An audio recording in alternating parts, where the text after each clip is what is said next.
sweetheart, darling, sweet kamonde, ogenda mufiirwa kubanga yakwatira mu nsobi oba bulimba wamusuubiza n'otatuukiriza obwenzi.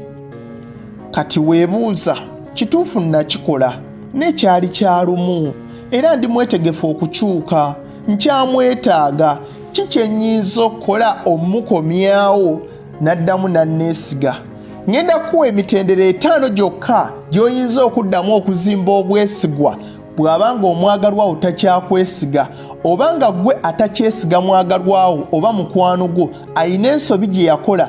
Naawe kozesa emitendera gino 5 oddemu weesige. Tewali muntu atuukiridde, tewali muntu ali perfect. Ogenda kusinkana abantu abalina ensobi. Kozesa emitendera gino 5 oddemu weesige. Amanya gange Nzerukomwa Jonathan, bwe guba nga gwe mulundi gw'okusoose nkwaniriza nnyo ku Jack Online Ministry. Subscribe kona ne kadaako. Nina essanyu lingi nnyo okwanjulira. Bino bitunde ebyawakatundira ddala byonna biguza aba Sozo Property Consultants. Sindika ekifaananyi ky'ekyo ky'otunda ku namba zaffe eza WhatsApp. Tujje tubikime byonna by'onaaba otunda. Welcome back to Jack Online Ministry.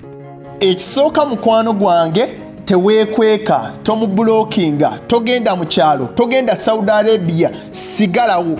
Mwogerezeganye. Gy'okoma okwogerezeganya n'omuntu nga wamukola ensobi ofuna confidence oba ofuna obuvumu, ensonyi zigenda zikendeera. Bw'ebeera ng'ensobi ya bwenzi, sooka olindeko okukyogerako. Mwogere ku bintu ebirala, business, mwogere ku baana, future yammwe, bye mubadde mu planinga. Leetawo ekiboozi ekirala, mukake okwogera. Gy'akoma okweyabya, obusungu bukendeera. Sitaani bw'ati bw'akola mu baagalana oba mu bafumbo oba mu bantu abakolera awamu, kasita beesiriikirira ne bagenda mu lusirika, sitaani ng'abakuba obwama, takyakwagala, akweragirako, takuwa kitiibwa, ayenda nnyo, ajja kusiiga obulwadde noba.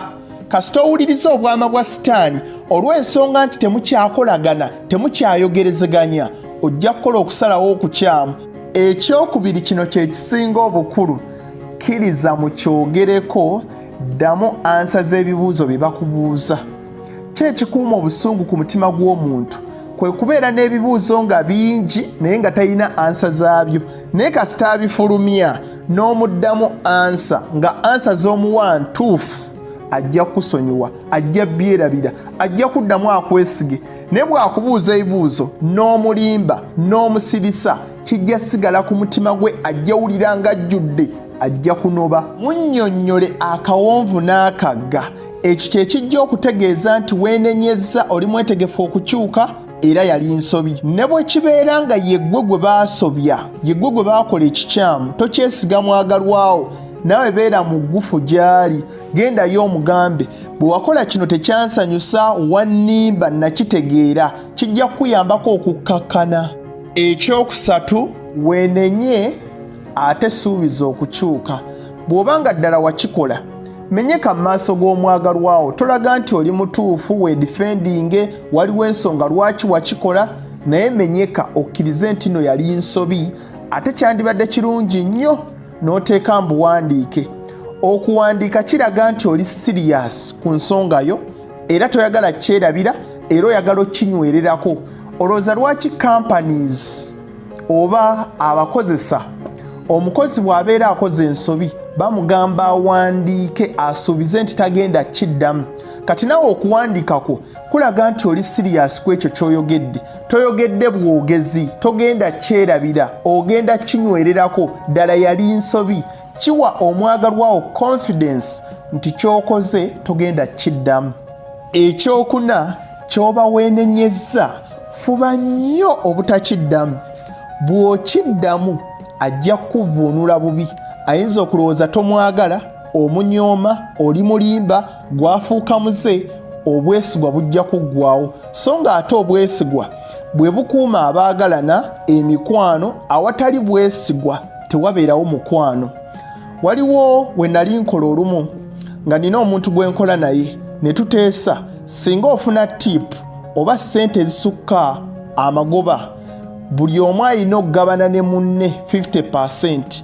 bwe tufuna tipu wa mitwalo 10 buli omu atwalako 5 kati ne wabeerawo kasitoma omu eyajja n'ansangawo nampa tipu wa mitwalo 3 nga mukwano gwange taliiwo.